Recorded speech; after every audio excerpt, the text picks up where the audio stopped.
యూనస్ అనేవాడే ఒక డమ్మీ ప్రధానమంత్రి. వాడితో పాటుగా మిగతా వాళ్ళందరూ సలహాదారులంటూ వివిధ వర్గాల నుంచి అని పెట్టేసుకున్నాడు.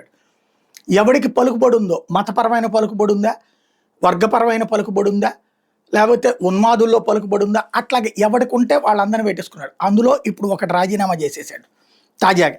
అంటే బంగ్లాదేశ్లో సంథింగ్ జరుగుతోంది. ఒకరిని రాజీనామా చేయించారు, జనం భయపెట్టారా, ఏం జరిగిందని. రెండో పక్కన ప్రజా ఉద్యమాలు ఉధృతమవుతున్నాయి.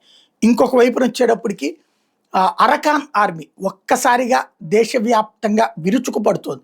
ఇప్పటిదాకా అరకాన్ ఆర్మీ ఏదైతే సరిహద్దు ప్రాంతాల్లో బలం ఉన్నటువంటిది కాస్త విస్తరించుకుంటూ బంగ్లాదేశ్ టోటల్ ఆక్యుపైడ్ దిశగా సాగుతున్నటువంటి పరిస్థితి.